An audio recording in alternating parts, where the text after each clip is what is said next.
네, 그럼 오늘 장에서 이슈됐던 섹터에 대해서 자세하게 얘기를 나눠보도록 하겠습니다. 전문가님, 또 시총 상위 쪽에 있는 네이버랑 카카오 얘기를 오늘 또 안 할 수가 없죠. 네. 이렇게 큰 종목이 이렇게 많이 움직일 수 있는지도 정말 신기해요. 네. 네, 일단은 지금은 뭐 네이버, 카카오 외에 지금 네. 그 어떤 베팅을 할 만한 종목이 딱히 시장에 없다 보니까 네. 지금 그 미국 같은 경우도 어제 나스닥이 이제 사상 최고치를 찍고 그리고 이제 마이크로소프트가 이제 시총이 2조 달러를 좀 돌파하면서 이제 그 우리나라에도 좀 약간 그런 영향이 미치면서요. 카카오하고 네이버가 좀 많이 올랐거든요.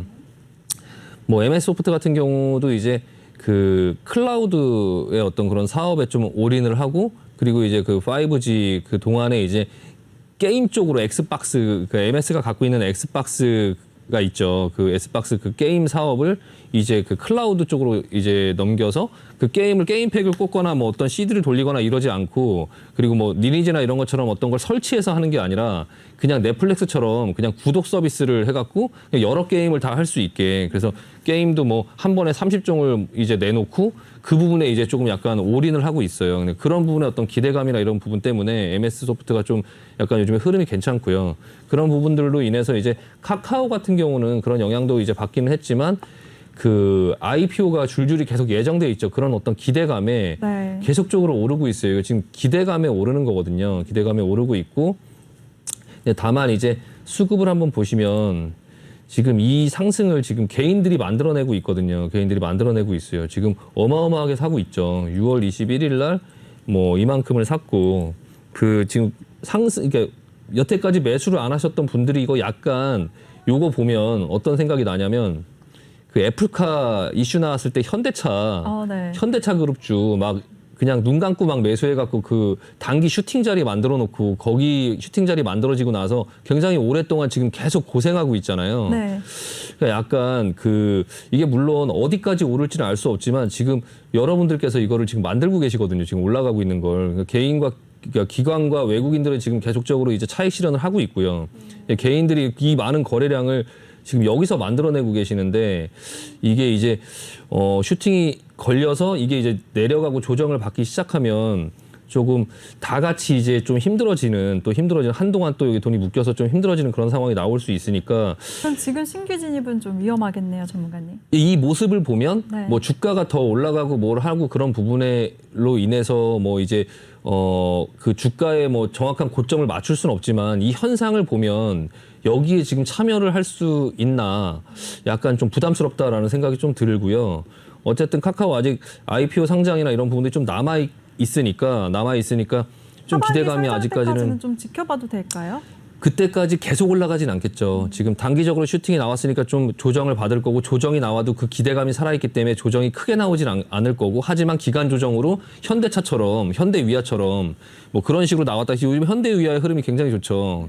현대위아 흐름이 좋지만 내려갈 때는 그 굉장히 고생스러웠어요. 내려가면서 7만 원대까지 빠지면서 10만 5천 원에서 7만 원대까지 단기적으로 30% 정도가 빠졌지만 결과적으로 다시 또 올라와서 지금 10만 원대로 왔죠. 근데 카카오 같은 경우도 그러지 말라는 법이 없기 때문에 일단은 지금 여기에 막 가담해서 지금 이렇게 사기보다는 일단은 조금 가지고 계시면은 조금 외국인 기관들 차익 실현하는 것처럼 좀 차익 실현할 필요가 있고 그리고 차후에 상장이 현실화됐을 때 그때 절대 따라가면 안 된다. 그때는 그래요? 예, 네. 상장이 이제 하나씩 상장될 때 이미 재료가 소멸됐을 때군요. 예전에 SK 바이오팜하고 네. SK 그 바이오사이언스 그거 할 때 그 SK 케미칼이랑 이런 거 하면 안 된다고 제가 그때도 계속 말씀을 드렸잖아요. 네. 그거 지금 앞전에 SK 케미칼에 지금 요즘에 SK 케미칼 지금 어떤 상태인지 한번 볼까요?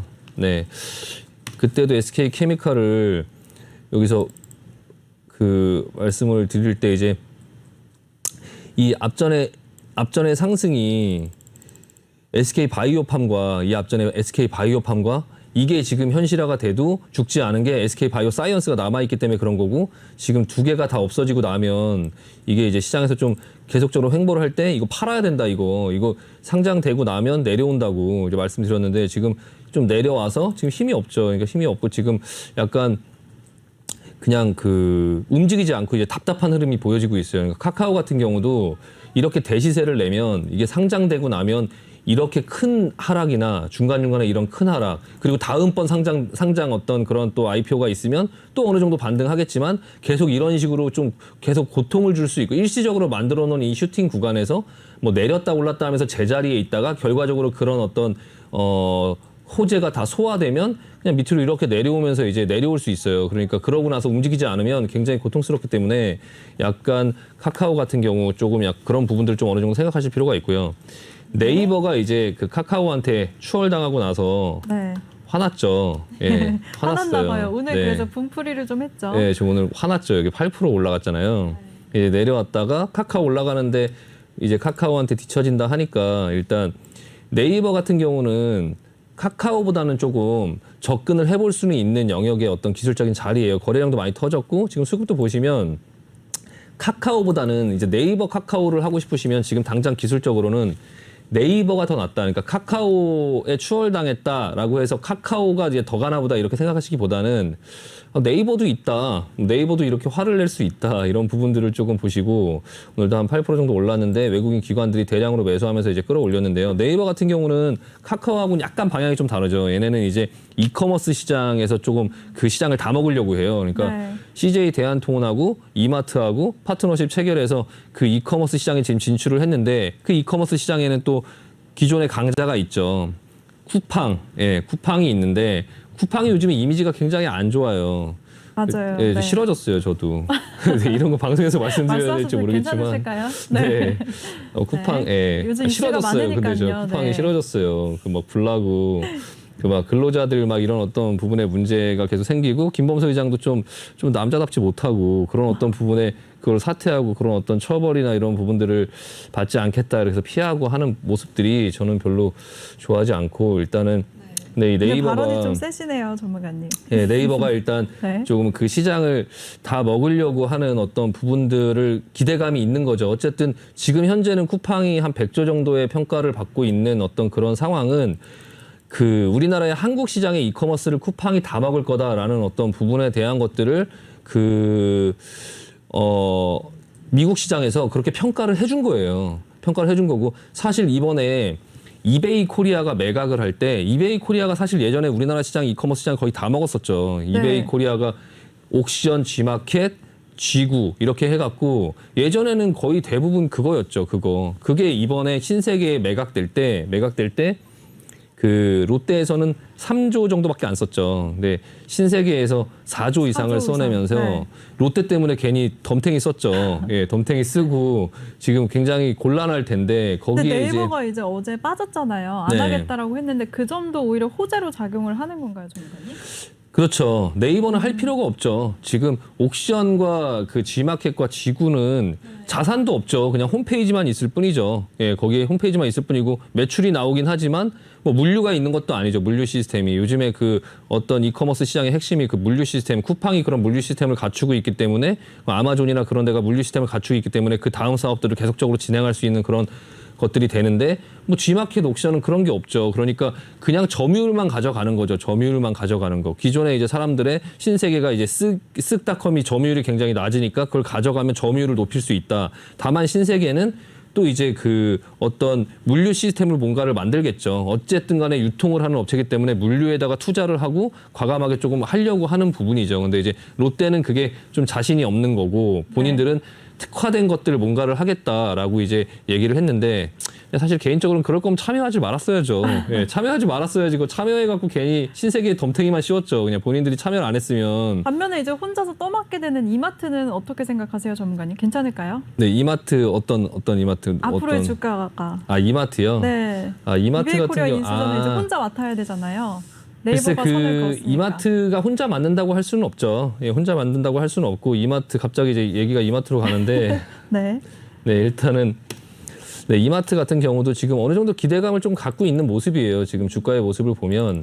근데 뭐 코로나 이후에 조금 예전에 그 어떤 이 유통이나 이런 쪽이 이커머스 시장이 밀리면서 이마트도 굉장히 오랜 기간 동안 고생을 조금 했죠. 고생을 좀 했는데 조금 약간 살아나려고 하는 모습이고 이 이마트 부분이 이제 네이버하고 이제 그런 어떤 부분들을 연결해서 얼마나 어떻게 사업을 할 수 있을지 좀 볼 필요가 있고요. 네이버 같은 경우는 어쨌든 카카오하고는 좀 방향이 다르지만 뭐 검색을 그러니까 트래픽도 굉장히 높고 검색을 하는 사람들이 쇼핑을 할 때 쿠팡이라 한들 지금 네이버에 종속돼 있죠. 그러니까 어떤 제품을 검색하면 쇼핑을 쭉 나오고 뭐 G마켓에서는 얼마, 쿠팡에서는 얼마 이런 식으로 네이버에 지금 종속돼 있죠. 그래서 쿠팡 같은 경우는 그 본인들 사이트에 직접 들어와서 하기를 바라는 거예요. 그러니까 네이버에 검색을 해서 쿠팡으로 가게 되니까 이제 본인들 홈페이지에 트래픽을 높이고 싶은 건데 전부 지금 네이버가 그거를 뭐 거의 독점하고 있죠. 독점하고 있어서 쿠팡이 이번에 좀 무리수를 뒀죠. 그 도쿄올림픽 중계권을 땄잖아요.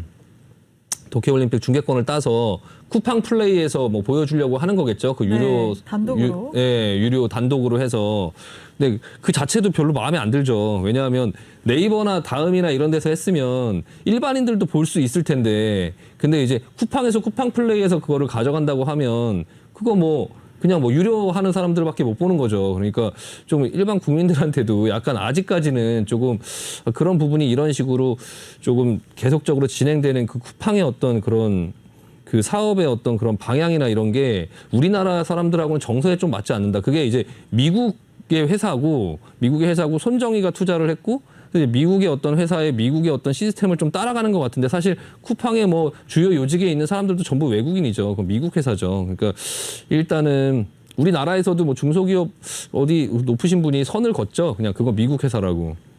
근데 약간 사업을 진행하는 방향이나 이런 것들이 그 여러 가지 부분에서 좀 우리나라 정서하고 맞지가 않아요. 그 제품을 올리는 판매자도 너무 쿠팡에 깊게 얘기 들어가는데. 그러니까요. 제가 좀 제지를 해야 될 것 같아요. 일단 여기까지만 하겠습니다. 하여튼 쿠팡 마음에 들지 않습니다. 네. 마지막까지도 알겠습니다.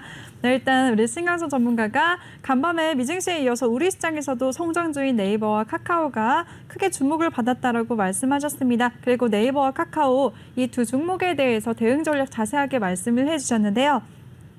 먼저 카카오에 대해서 살펴보면 카카오는 하반기 자회사 상장 기대감으로 올랐다라고 정리를 해주셨습니다. 하지만 당분간 조정이 있을 수도 있으니까 좀 조심하자라고 하셨고요. 보유자분들은 이제 어느 정도 수익 실현을 할 때다라고 말씀하셨습니다. 그리고 또 하반기에 자회사 상장 이후에는 하락세가 이어질 수도 있기 때문에 절대 그때는 따라가지 말자라는 의견까지도 주셨어요. 그리고 상대적으로 네이버 같은 경우에는 카카오보다 기술적으로 접근할 수 있는 위치에 있기 때문에 좀 괜찮을 것 같다라고 하셨으니까요. 이 점 다 참고하시기 바라겠습니다. 이렇게 이슈됐던 종목에 대해서 자세하게 대응 전략까지 세워주시는 우리 신강석 전문가인데요. 전문가와 함께할 수 있는 방법 다시 알려드리겠습니다. 노란톡에 일반 채팅 검색창이 아닌 오픈 채팅 검색창에 종목의 제왕 신강섭이라고 검색을 하시거나 아니면 핸드폰 카메라로 아래 보이는 QR코드 스캔하시면 바로 들어오실 수가 있습니다. 입장하실 때는 비밀번호 1357 꼭 입력하고 입장해 주세요. 네, 그럼 다른 섹터에서 한번 얘기 나눠보도록 하겠습니다. 요즘에 2차 전지 관련주들도 조용히 올라오고 있어요, 전문가님. 특히나 배터리 3대 장주 중에서 저는 요즘에 삼성 SDI 차트가 굉장히 예뻐 보이거든요. 네, 이쪽 어떻게 보시나요? 일단은 지금 가장 먼저 이제 보여지는 어떤 움직이는 그 2차 전지 관련된 업체들이요. 이게 그 소재 업체들이 지금 먼저 움직이고 있어요. 며칠 전부터 에코프로비엠의 흐름이 굉장히 괜찮았었거든요. 에코프로비엠의 흐름이 지금 보시면 정고점을 넘어가면서 지금 이 2차 전지 소재 업종의 어떤 이런 흐름들이 지금 흐름이 괜찮아요. 오늘 같은 경우도 SKC가 좀 많이 올라갔죠. 동박, 이것도 지금 오늘 정고점을 돌파하면서 올랐고요. 그 이 예하에 이제 뭐 일진 머트리얼스라든지 전부 이제 반등권에 있어요. 지금 이제 따라서 올라오고 있고요. 이 모양 자체가 좀 약간 정고점이 낮아지긴 하지만 만들어서 올라가면 또 올라갈 수도 있을 듯한 어떤 모형이 보여지고 있고, 동아기업 이제 목재 관련된 어떤 회사 그 사업부도 있는데 일단 그 어쨌든 같이 좀 호조를 보이면서 오늘 외국인 기관들이 대량으로 매수를 하면서 좀 10% 의미 있는 상승이 나왔죠. 이 앞전 고점을 그냥 3, 4일 정도 내려온 걸 3, 4일 정도 여기 지금 이 행보권에 있던 거를 한 번에 그냥 뚫어버렸죠. 뚫어버렸고 지금 마지막까지 그냥 종가 고가 마감으로 그냥 끝내버렸어요. 그래서 아직까지도 매수세가 좀 더 살아있는 이런 모습이 보여지고요. 이 전반적으로 이 2차 전지 소재들이 이제 먼저 움직이는 어떤 부분들이 사실 자동차 부품이나 이런 거 마찬가지로 2차 전지 시장이 개화되고 뭘 했을 때 이 소재 업체 이 업종들은 뭐 어디에 팔아도 상관이 없으니까 좀 그런 부분들이 좀 좋아 보인다라는 생각이 들고요. 또한 이제 결과적으로 시장이 살아날 때 최초에 이제 시장의 주도주 역할을 했었던 2차 전지 그리고 자동차, 반도체 이 세 가지 섹터가 가장 중점이다. 예전에도 2008년도에도 차화정이라고 해서 이제 네. 예, 그 섹터의 업종들이 이런 어떤 혼란스러운 상황 속에서 조정을 보이고 하긴 했지만 그래도 또다시 그 업종들은 나중에 장기적으로 계속 큰 상승이 나왔어요. 그러니까 실적 장세가 됐을 때 그 업종들이 굉장히 큰 상승이 나왔거든요. 그러니까 이번 시장에서는 자동차, 2차 전지, 그리고 반도체 이쪽의 어떤 업종, 물려도 그쪽에서 지금 어떤 이 조정을 받고 뭔가 하는 이런 어떤 복잡한 과정 속에서도 혹시나 내가 물린다 하더라도 그쪽 업종에서 물리자 일단. 그래서 죽더라도 거기서 죽자. 네, 그런 어떤 생각이 들고요. 지금 이런 어떤 소재 업종들이 움직이는 그런 와중에 삼성 SDI의 흐름도 지금 뭐 알게 모르게 올라오고 있어요. 약간 현대 위아 올라오듯이 올라오죠. 현대 위아 올라오듯이 고점 만들어 놓고 계속적으로 이렇게 누우면서 지금 현대 위아의 패턴을 한번 보면 뭐 전혀 살 것 같지 않은 어떤 모습으로 오히려 다른 어떤 현대 자동차 어떤 것보다 막 내려갈 땐 굉장히 고통스러웠어요. 이렇게 내려가다가 결국에는 자동차 완성차보다는 부품이다, 부품. 그러니까 결국에 얘네는 다시 올라오잖아요. 결국에는 2차 전지 소재 뭐 이런 어떤 부분들이 지금 각광을 받고 있는 거고요. 오늘 이 종목 언급을 굉장히 많이 하시네요. 네, 선호하시나 봐요. 현대차 그룹주들 중에서도. 저는 현대차 그룹주 자체를 좀 좋게 보는데 네. 현대 위아가 이제 자동차 부품주 중에는 그 계열사 중에 이제 제일 좀 대표적이기 때문에 만도라는 종목은 이제 현대차의 계열사는 아니죠. 물론 이제 그 정주영 회장의 동생분이 하시는 한라그룹의 이제 계열사긴 하지만 친인척 관계긴 하지만 어쨌든 직접적인 이제 부품주는 현대 위아니까 이 위아 같은 경우가 계속 좀 괜찮아 보이긴 했었는데요. 내려갈 때 좀 너무 힘이 없게 내려가고 내려갈 때 좀 많이 내려가니까 이거를 이렇게 내려가는 와중에는 섣불리 이거를 좀 건드리기도 좀 힘들고 약간 그런 부분이었다면 이번 부분에서 조금 약간 조정을 받고 뭐를 할 때 좀 볼 필요 있고 그리고 이런 어떤 형태를 좀 볼 필요가 있다. 그래서 일단 지금 SK이노베이션이 이제 뭐 2차 전지 비중은 좀 낮지만 이게 정유 부분이 비중이 좀 높죠. 그러다 보니까 지금 유가가 좀 괜찮다 보니까 이 정유주의 어떤 그런 모멘텀이 좀 주가를 받쳐주면서 좀 덜 빠졌어요. 덜 빠지고 옆으로 계속 횡보하고 있죠. 이런 상태에서 만약에 다시 2차 전지나 이런 부분들이 조금 모멘텀이 붙어준다면 이렇게 크게 빠지지 않은 상태에서 다시 올라갈 수 있는 어떤 이런 패턴이 나올 수 있거든요. 그래서 일단 시장의 그 큰 대장주, 이렇게 2차 전지 대장주 중에는 삼성 SDI랑 SK 이노베이션 좀 볼 필요 있고요. LG 화학 같은 경우는 지금 약간 불확실성이 이제 조금 상존해 있죠. 그 에너지 솔루션 때문에. 그래서 그 부분의 어떤 그런 상황 때문에 좀 매수세가 다른 종목보다는 좀 덜 들어오지 않나 싶고요. 어떤 그런 부분들을 좀 감안하고 보실 필요가 있고 2차 전지 어떤 소재 업종들 눈여겨보자라고 말씀드리고 마무리하겠습니다. 네, 알겠습니다. 우리 신강서 전문가가 2차 전지 관련주들 중에서는 소재 쪽 흐름이 좋다라고 하셨습니다. 좀 주목해 봐야 될 종목들 언급해 주셨으니까요. 이 종목들 잘 참고하시길 바라겠고요. 그리고 대장주들 중에서는 삼성 SDI와 SK 이노베이션을 주목하자라고 하셨습니다. 또 자동차, 또 2차 전지 배터리 쪽, 2차 전지 반도체 쪽 이 세 섹터를 주목하자라고 하셨어요. 물려도 이쪽 섹터에서 물리자라는 말씀까지 하셨으니까요. 잘 참고하시길 바랄게요. 이렇게 종목에 대해서 이슈 종목까지도 언급해 주시는 우리 신강섭 전문가인데요. 전문가와 함께 할 수 있는 방법 다시 알려드리겠습니다. 노란톡에 일반 채팅 검색창이 아닌 오픈 채팅 검색창에 종목의 제왕 신강섭이라고 검색하시거나 아니면 핸드폰 카메라로 아래 보이는 QR코드 스캔하시면 바로 들어오실 수가 있습니다. 입장하실 때는 비밀번호 1357 꼭 입력하시고요. 잠시 후 2부에서는 종목 상담도 준비가 되어 있습니다. 종목 상담 원하시는 분들 종목명, 매수가 비중 이 세 가지 남겨주시길 바랄게요.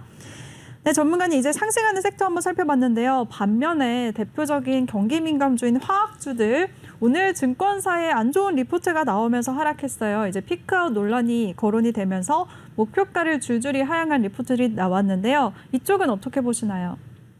네, 이 화학 업종들이 네. 대표적으로 이제 시장에서 코로나 그 시기에 좀 약간 수혜를 받기도 했고 또 이제 그 경기가 좀 살아날 거라는 어떤 기대감에 조금 많이 올라온 어떤 업종이죠. 근데 이 업종들이 지금 실적이 좀 피크아웃을 쳤다 이렇게 지금 얘기를 하면서 굉장히 크게 좀 내려가고 있어요. 네. 차트 한번 보여주시면은 지금 대한유화 같은 경우도 굉장히 지금 하락을 크게 하고 있죠. 크게 하고 있고 올라갈 때는 굉장히 힘있게 잘 올라갔었는데 이때 당시에 참 여기서 피크아웃이다 막 이런 얘기가 나오는 게 아니거든요. 이게 주식이라는 게 이렇게 올라갈 때 여기서 피크아웃이니까 조심해야 돼. 여기서 피크아웃이니까 조심해야 돼가 아니에요. 이게 이렇게 내려올 때도 이거 저평가야 하다가 이만큼 내려오니까 이제 피크아웃이야 이렇게 얘기를 하거든요. 보통 주식이 다 그래요. 그러니까 이 시장도 그렇게 보셔야 돼요. 이렇게 올라갈 때 뭐 좋아 할 때 이렇게 내려올 때도 좋아 하다가 이만큼 내려오면 이거 좀 뭔가 위험하지 않냐 이렇게 돼요. 그러니까 시장도 항상 제가 경계감을 갖고 보라고 말씀드리는 게 그런 이유고요. 또한 이제 금호석유라든지 롯데케미칼이라든지 그런 부분들이 물론 지금 어느 정도 이제 많이 내려왔어요. 많이 내려와서 이게 이제 많이 반영이 됐죠. 이게 지금 시장에서 우려하는 게 이 화학 업종에 우려하는 거를 약간 다른 업종들로 하나씩 번져갈 수도 있다라는 부분에 대한 생각도 조금 할 필요가 있어요. 그러니까 네. 지금까지는 실적이 좋았지만 2분기가 좀 있으면 이제 실적 발표할 시즌이 오잖아요. 7월 초 중순 되면 이제 실적 발표들이 하나씩 나오는데 그때 이제 지금까지 이 주가가 움직이지 못하고 시장에서 지금 그냥 겨우겨우 버티면서 조금씩 움직이는 이런 상황 속에서 실적들이 하나씩 발표될 때 그 실적이 시장의 기대감을 충족시키지 못한다면 주가가 하나씩 빠지면서 시장 자체가 내려갈 수 있는 어떤 3분기의 그런 어떤 주식 시장이 굉장히 좀 좋지 않은 상황으로 흘러갈 수 있는 어떤 그런 여지를 이 화학주를 보면서 조금 약간 걱정을 하고 있어요. 걱정을 하고 있고 그렇게 된다라는 말씀이 아니라 그냥 그럴 수도 있으니 제가 계속적으로 좀 약간 경계감을 갖자라고 말하는 여러 가지의 이유들이 있거든요. 그러니까 일단 이렇게 올라가고 있는 이런 상황 속에서 이렇게 상승에만 너무 취해 있지 말고 이거 좀 약간 피크아웃이 아닐까라는 생각을 좀 하면서 경계감을 갖는다면 수익 실현을 하고 수익 실현하면서 현금 가지고 수익 실현을 하고 현금 가지고 좀 경계감을 갖고 보면은 좀 이렇게 내려간다 하더라도 조금 이제 버틸 수 있고 지금 정도 내려오면 이제 금호석유화학이나 이런 어떤 케미칼이나 이런 부분들이 롯데케미칼 이런 부분들이 이게 굉장히 많이 빠졌죠. 이제는 많이 빠져서 오히려 여기서 지금 리포트 막 나오면서 매도할 게 아니라 지금 이거 이제 여기서부터는 더 내려가면 어느 구간에서 다시 좀 한번 상황이 업황이 도는지를 보고 좀 한번 담아볼까라고 할 수 있는 그런 영역대에 지금 들어가고 있어요. 그러니까 지금 약간 시장에서 올라갈 때 좋다 내려갈 때 조금 내려갈 땐 좋다 하다가 많이 내려가면은 거기서 이제 안 좋다 할 때 여기서 던지지 말고 이제 여기서 좀 약간 이 밑에 권역에 저는 좀 받을 수 있는 어떤 부분이 되거든요. 그런 것들을 한번 말씀드리고 싶고요. 그리고 가지고 계신 분들은 그리고 이제 이런 현상이 시장에도 벌어지니까 약간 이런 것들을 종목들의 어떤 이런 현상이 나오면 시장도 마찬가지로 조금 다시 한번 경계감을 갖고 조금 생각을 하시면서 비율을 좀 잘 나눠서 좀 대비를 하자라는 말씀을 드리면서 마무리하겠습니다. 네, 좋습니다. 전문가님 일부 고생 많으셨어요. 네. 잠시 후에 뵙겠습니다. 네, 수고하셨습니다. 네, 그리고 본 방송에서 제공해드린 정보는 투자 판단에 대한 조언일 뿐 투자 결정과 결과에 대한 책임은 투자자 개개인에게 있다는 점 알려드립니다. 또 저희 내외경제TV는 자본시장 통합법을 준수하고 있습니다. 1:1 투자 상담이나 유사 수신 행위 등 모든 불법 사항을 엄중하게 금지하고 있습니다. 또 저희 방송은 다양한 플랫폼에서 시청하실 수가 있는데요. 유튜브나 네이버TV 또 카카오TV에서 내외경제TV 검색하시면 바로 실시간 방송 시청하실 수가 있으니까요. 이 점도 참고하시길 바랄게요. 네, 그럼 저희는 잠시 후 2부에서 다시 찾아뵙도록 하겠습니다. 시청해주신 여러분 고맙습니다.